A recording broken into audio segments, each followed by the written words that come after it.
Hi, and welcome to the Peak Endurance Podcast. My name is Isabel Ross, and I'm the coach at Peak Endurance Coaching. Episode 67 is an interview with Richard Xerri, the race director with Perseverance Events, who hold races such as the Bright Festival, the Portsea Running Festival, and the upcoming, at some stage, Buffalo Sunriser. It's been a tough year for race directors, and we chat about how COVID has affected the racing landscape and the future of virtual and live racing in Australia. Do you have injuries or niggles ruining your enjoyment of running and hindering your performance? Running is the perfect exercise, but when it hurts with aches and pains, it's no fun at all. Come in and see the specialists at Health and High Performance, where they utilise the latest in technology and experience to help you achieve the results you want and are capable of. So, head to healthhp.com.au/run or find them on Instagram, Health High Performance. Thank you so much for always supporting the podcast. Rating, reviewing, and sharing helps more people find the podcast and grows the audience. Next week will be a bit of an Eco Challenge special with interviews with people who participated in the Eco Challenge as seen on Prime. If you watched it, like I did and I loved it, you will know how tough it was. These are some really amazing athletes that I get to speak to. In these times, it's more important than ever to have a structured plan to ensure you maximise your fitness and training.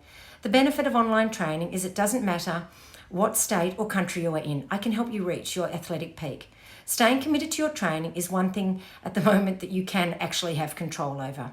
If you need an individualised plan, email me, isabel@peakendurancecoaching.com.au to set up a training plan. Have a great week of training and stay safe and well. Enjoy the interview with Richard. Start recording. Hi, Richard, and welcome to the Peak Endurance Podcast. Thank you. Hi, how are you going? Yeah, I'm good. Can you tell the listeners a bit about yourself, your running background, and how you got into race organisation?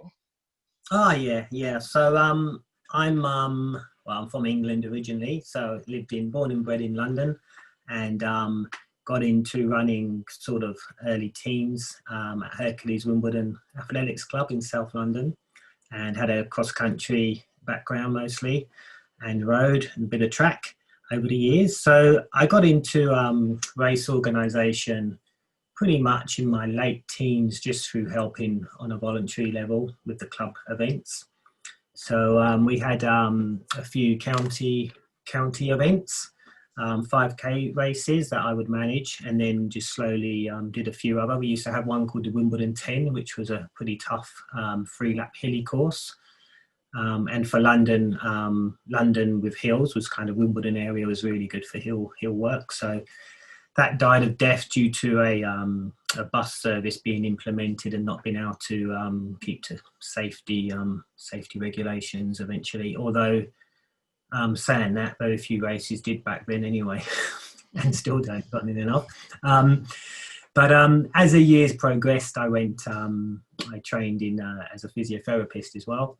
And then I sort of did both together, a little bit of commercial event work, and then still ran the voluntary side of things, and kept my hand in athletics through county management of cross-country squads for juniors. So we used to run the Surrey cross-country team, which is, anyone who knows England, Surrey is an extremely strong cross-country county, and running county in general, on par with sort of Yorkshire and some of those strong counties up north as well. So I would manage the junior squads on things like the inter-counties, right from sort of 11 upwards to 17 years of age.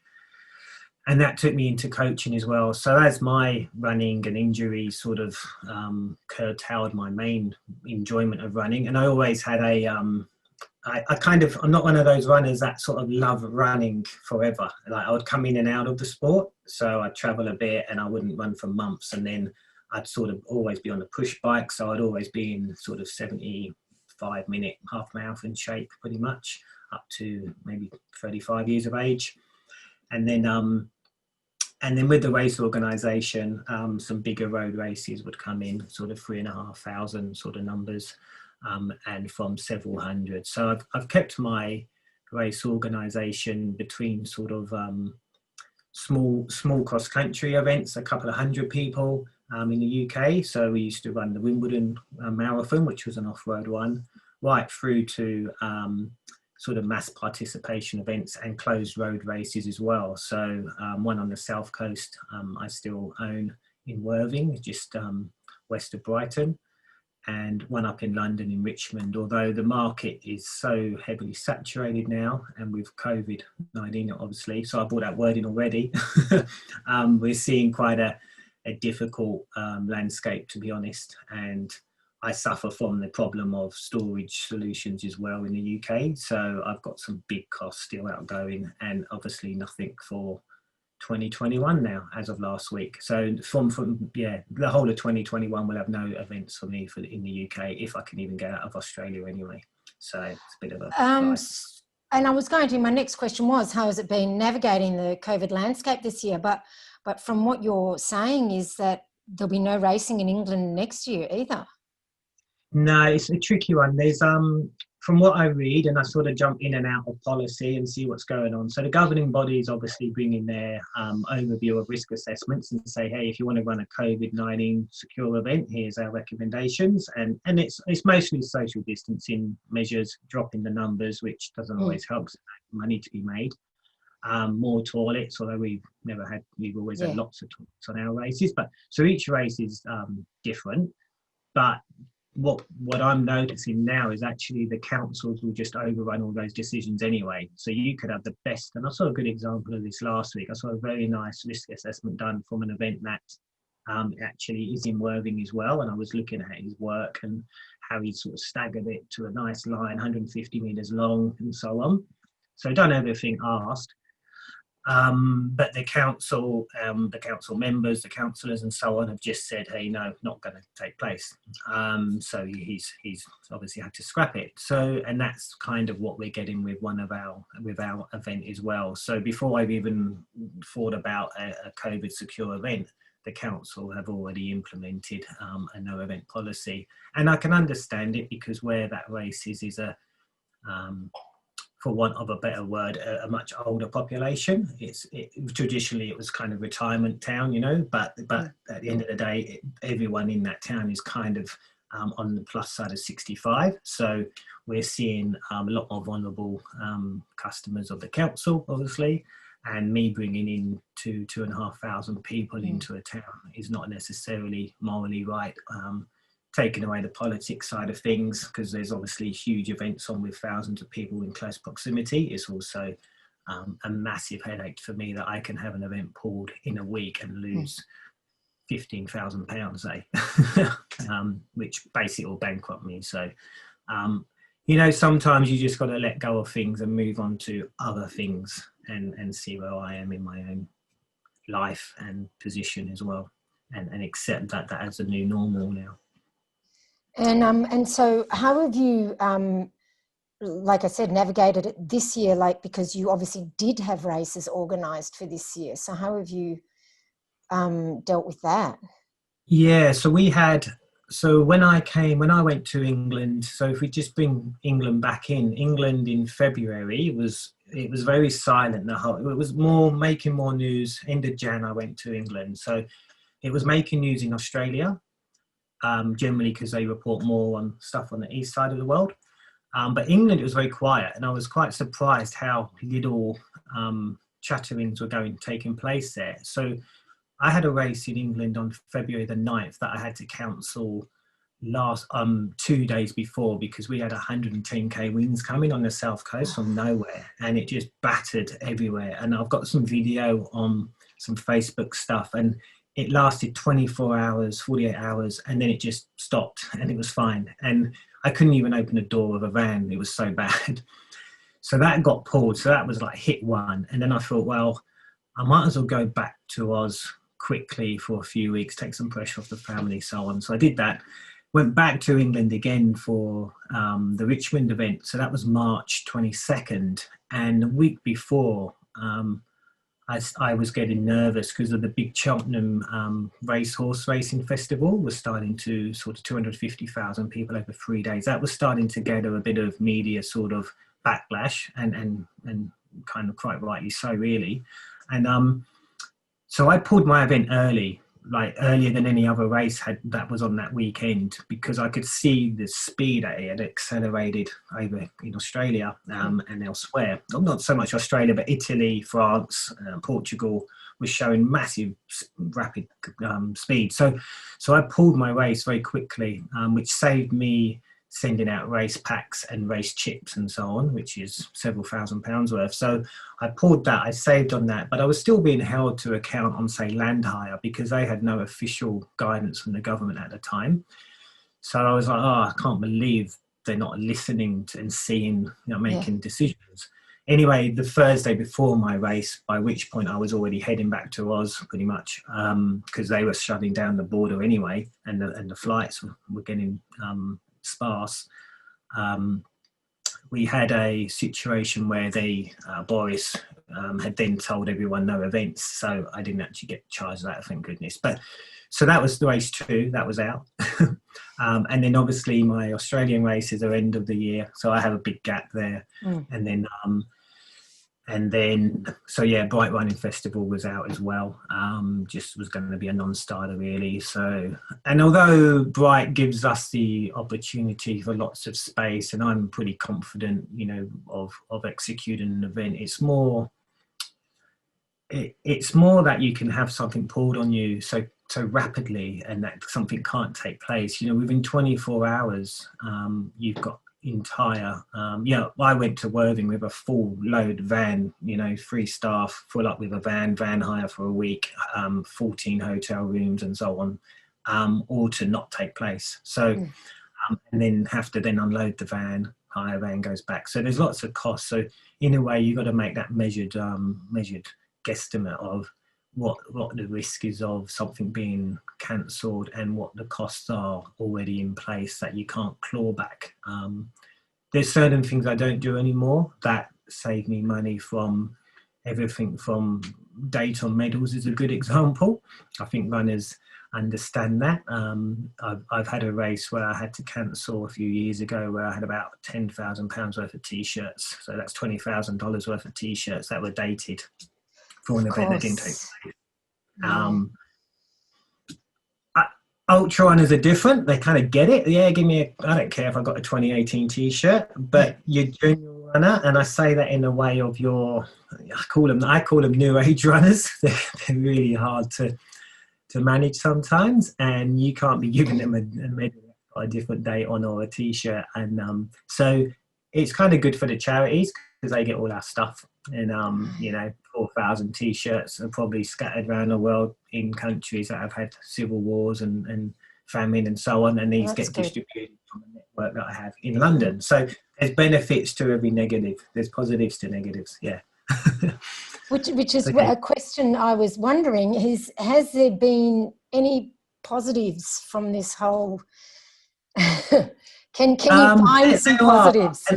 Yeah, and I kind of, I don't know, I don't think I'm as optimistic as I used to be as a person. I don't know if that's a thing that comes with just getting older. Like I'm not old, I'm 45, but maybe the weight of life just weighs down on us as we get older, and it's like a leaking tap, and you don't think your tap's leaking, and then you look at it and it's dribbling, and you're like, yeah, that's definitely leaking, I'll now fix it. So I'm kind of an optimist in that I accept things as just normal. Like I tend to maybe some will say I'm a bit passive sometimes like that.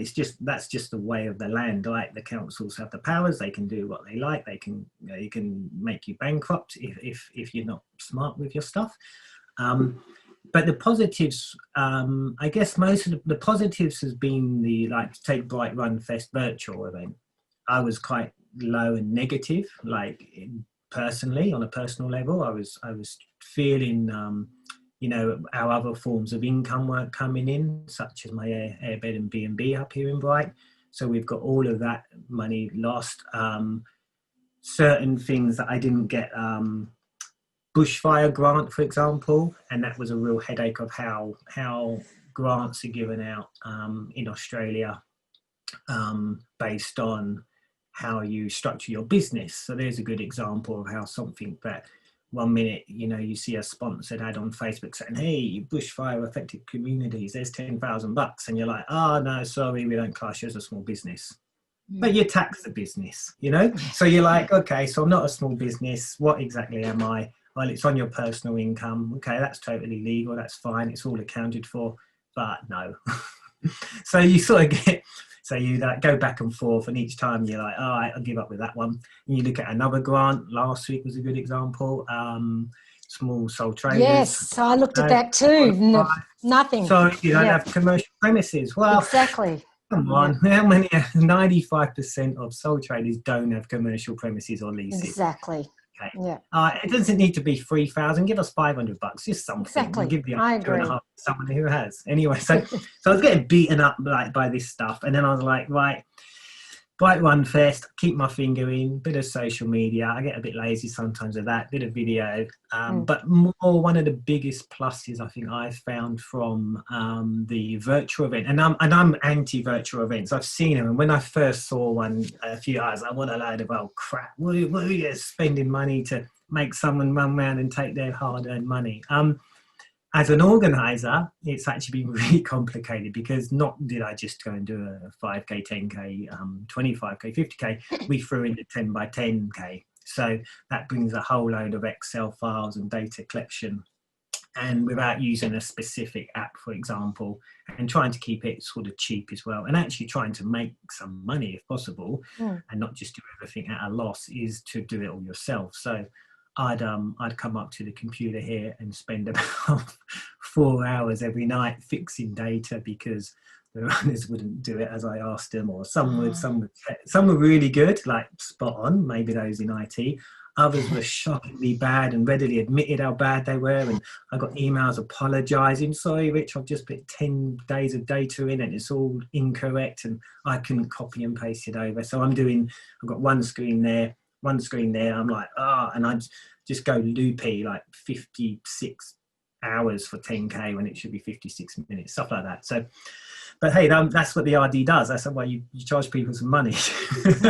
And then, and also, just more importantly for me, is you connect with the actual runners themselves. So being from the UK, there was a time when I could look at 300 runners on a list, and I'd know every single runner's name, and I'd know what club they were in. And as the years went by, and I'm not racing as much, you sort of see new names appear and you have no idea who they are. And then in Australia, I come over and I look at a list of results and I might know 3-4 people.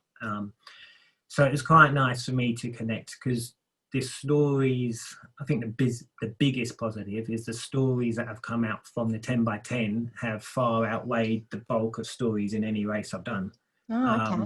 From people who presently have cancer, for example, and we're going out each day and taking 16 days to run 100K.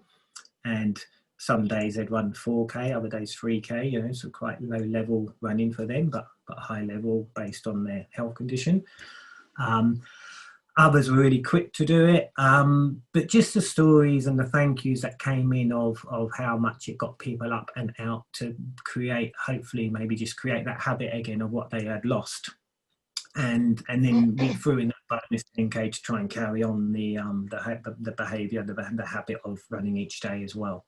So they've been really good, and I've not gone in yet and looked at every single mail and read it in depth, because we give them on the Google sheet. They can sort of write it under notes, and that's sort of right down the bottom, so I don't always read them, but I tend to go back and read back over them and then reply to people and sort of share that enjoyment, because it's 2.5 marathons over 10 days, and I think generally everyone found it harder than they realised. So some would have jumped from 10 days to 14 days. But so there's a positive there. It's a positive for Bright Running Festival, in that I hope people come back and actually do the race next year and support the event as we've put on for you. And and just show, and especially for the people in stage 4 lockdown, it was sort of for them. So there's we had 130 runners, 140 runners in the end. So the biggest benefit came to the people in Melbourne stage 4 lockdowns. Yeah, it gave them something to run for and something to do in 1 hour.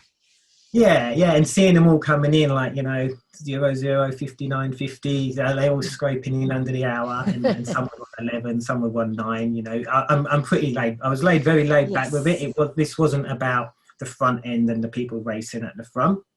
As the race developed, we took interest in that, but it was as important for the people down in 100th spot, whatever, if we didn't want to classify it as 100th place, to actually achieve a goal over 10 days. And I know, was achieved, yeah. And I know some participants focused on, because it was the Bright Running Festival, which normally involves some climbing, and that they did it.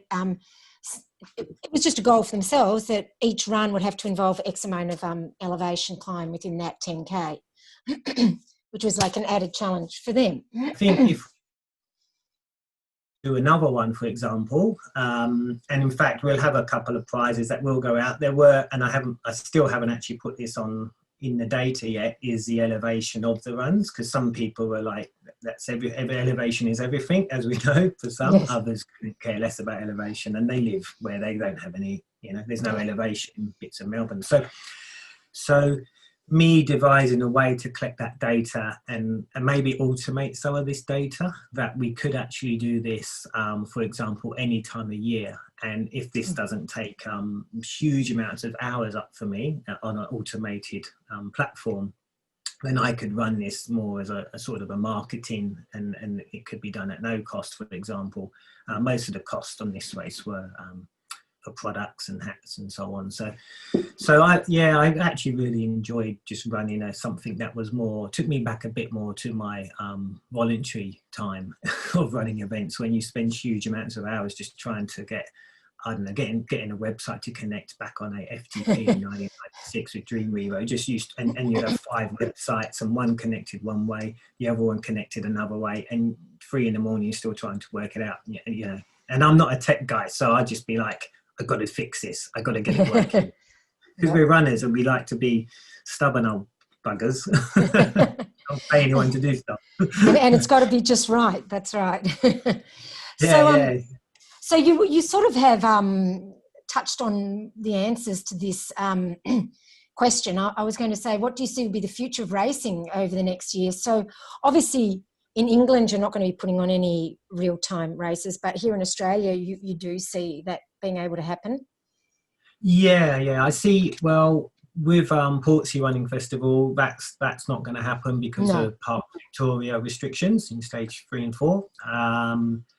With Buffalo Sunriser in December is a new event which starts at midnight. That I'm just thinking about that this morning. Actually, that's going to have to be moved, and I'm thinking I've always avoided. Which is a pity. Can I just say I was so looking forward to that one. It's not all lost in that. I've got the guy I deal with is back, I think, soon, so he'll reply to me. But it's more that the Parks Victoria, when they reopen things, they can't just have stuff the following week, so they then have to obviously do all the paperwork for. So yeah, my UK event is like, when we reopen, it will be 10 weeks, like nearly 3 months with that team. So that's why one race isn't that. It's just a simple that, which takes out the it's not a health concern of the coronavirus. It's just pure time scales of small scale events teams that work within councils, and we're seeing an events team maybe work over 4 or 5 councils, whereas 6-7 years ago they'd had their own events team, and as pressures have been placed on councils, they spread it around. So my problem with that one is, with Buffalo, taking that as an example, is paperwork time, and also the nervousness that we'll have restrictions still in place on event side of things, but people can move around the town quite freely, but they can't have more than 40 people or something, or whatever that might be. So I'm hoping I was thinking of long weekend in January, because it's a midnight race, we don't get so affected by the heat, but I've always been put off slightly by the heat in Australia of events. And also on a personal level, I was doing a intensive Pilates reformer course as an instructor, and that's been pushed back from April, and it keeps getting pushed back. So I thought, well, I'll take the opportunity where this window in December opens up, and my physio exam as well here, to transfer my registration over. allows that opportunity. That's another positive, is me sorting out my other career as a physiotherapist, and this is forced upon me. And that's the thing, is, I mean, you've got to try to find the positives. So do you think even once racing goes back to normal, whatever that shall be, do you think there will still be a place for virtual racing, like even just as challenges and that sort of thing? I think, I can see people quickly just get back to what we knew and what we loved, which is just racing and meeting people. I think the virtual, for me, most probably won't happen, but we could do. But if I can automate things and use them as a marketing tool, then that would be ideal. As I said earlier, I found the whole virtual thing really strange anyway, from what I knew. So, and I've not done a virtual race myself, so I can see them just crashing, and I don't. And I looked up some virtual stuff the other day on Instagram, and then I got bombarded with hundreds of ads from, I don't know where these companies are. Like, they're worldwide shipping and stuff. They could be a bunch of gangsters selling you tickets. I mean, you got to ask who's behind some of these events. They could be big tech management teams. I mean, I'm just a small fry race director, run it all my own, mark the course up on my own pretty much. Don't underestimate the power of technology and what they can do, and to draw money in. There's a lot of money at play in event management, and when you look at the sort of turnover in OCR events, it's huge, and some of them aren't even processing refunds for people when they cancel an event that's months and months away. I mean, it's just pretty disappointing some of the stories we hear. But I just look after my own stuff, my own customers, and try and do the best I can. And at the moment, it's sort of staving off financial instability in the UK, which is a massive risk for me, with my kind of cost involved, and just keeping the things in Australia ticking over. Luckily, we don't have the sorts of outgoings as the UK side of things. But I think virtuals will just drop off, and we'll get back to racing properly and against each other, and maybe enjoying it a little bit more. We might see some events disappear. That would be some sad, of the bigger stuff that have already paid out staff. The ones that have maybe 4 or 5 staff members that have already paid out staff wages with income that's come in, are at risk. So they're sort of always carrying the debt for the next race, which I've heard of. But that's more, Australia's a little more raw in its racing formats, in that we like ultra races and stuff, and there's so many toilet facilities to use. We don't have the sort of outgoings, but we tend to have higher things like medical expenses, and the things that cost me money in England are very different than what cost me money in Australia as a comparison. So when I came to Australia, I was always surprised how expensive races were to enter, because they're much less in Europe. But then we'd have twice as many people. So it's sort of, whereas you've got a smaller market here, a smaller population. Yeah, well, that's definitely true. So long hail and virtual. Look, to be honest, I mean, as much as it's great having the virtual events, I mean, I cannot wait to get back to, real live racing. But in saying that, the Portsea Running Festival, the virtual edition, is coming up. Can you tell us a bit about that one? Yeah, so I thought I'd just use a similar format to Bright Running Festival. It keeps me in the mix there as well, just doing stuff and being busy. We've just changed some of the distances which match the actual event itself. So that's your 5, your 10 and your 21, your half marathon, 21.1k. There's no 50k or 25. And then, but more importantly, for those still in restrictive areas, I think is what more the behavioural change we're trying to see, which is the habit forming of running daily or walking daily. It doesn't need to be a run. So your 10 by 10k, your 10 by 5k, your 5 by 10k, or your 5 by 5k. So I'm pretty flexible to what people want to do, and that can be done over your 10 days straight days, or your 10 runs over 16 days. scattered, or 16 runs over 16 days, or whatever kind of works. But Bright BRF was really good. That the bulk of them kept to your 10 days to 10K, and that was in your mind, right, 10K a day, great. Yeah. And then over 16. So it's a similar format to that. We'll try and add in elevation this time, and you get the nice running hat. We've got the Xerri Athletics hat on that, and we send out a nice I only do buffs now, so stripping all t-shirts out of the industry, I think is a positive thing. Good. Just all the materials. And so we do a nice Cormax head buff that has it's 5 recycled plastic bottles basically. Oh, okay. So I've moved over to a better head buff. So I've been trying to sort of make things more sustainable, so to speak. And it's kind of. So when you say you might include elevation in it this time, what do you mean? Yeah. As in, if someone wants to run, some people ran the same loop every day. So every single day it was like 110 meters of climbing. Others will do different. So, but just with the result system from day one, we'll have the elevation in. So if I say, okay, you could run 10K, but we'll have a category where you got to run 100 meters of elevation within. Now that's not massive, but actually over 10 days, that's enough climbs.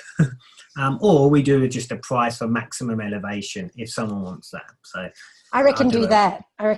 Yeah. The beauty with virtual, you kind of make it up as you go, but it's a learning curve for me as well of what the customer is interested in. So I can add, with the Google form, we add the elevation in on day 5, and then it comes up anyway, and I can just keep changing the questions I ask you as you go, and just ask you to fill those back in. So you can always do retrospective data collection with virtuals. And I'm just thinking on the fly here, but you could have different like awards, I guess, not, that you get anything or want anything, but people, who maybe do max elevation, or someone who does, a different type of course, or trail, road, I guess there's a variety of different ways you can approach it even, isn't there? Oh yeah, and the list is endless, and I guess what isn't endless is me trying to work it all out on the other end. That's it. It sounds easy from my end where I don't do anything. Yeah. But maybe I'll have a play with Google Forms and there'll be some tech wizard listening to this going, what's Richard talking about? All you got to do is do this and do that. And one guy messaged, his wife did, and said, hey, my boyfriend said you put the dot there and that stops it going in. And I'm just like, I don't have a clue what you're talking about on Excel. I hate it. I hate it. I mean, it's amazing. I cannot use Excel. I try, but I can't. Yeah, I get very stuck. And if any of these things, if you don't do them daily, the need to know is not actually there. My mind can be filled with better things than Excel. I agree. Yeah. So when does that one start? That starts October. Yeah, so we were going to finish on the official, the sort of guesstimate that Dan Andrews had done on his end of. So we start on the 10th. So it's the 10th of October to the 25th, which is 16 whole days, complete days. Yeah. And but you can enter if you're going to do 10 days straight. And we actually had this with a lot of the runners that won Bright Running Festival, and Jessica, who won overall, she entered on day 6 and did 10 straight days. So she entered, say, for example, you could enter on the 15th or 16th and still get your 10 days in. Yeah. Could somebody do it, like enter on the 24th and just do 100 Ks the next day?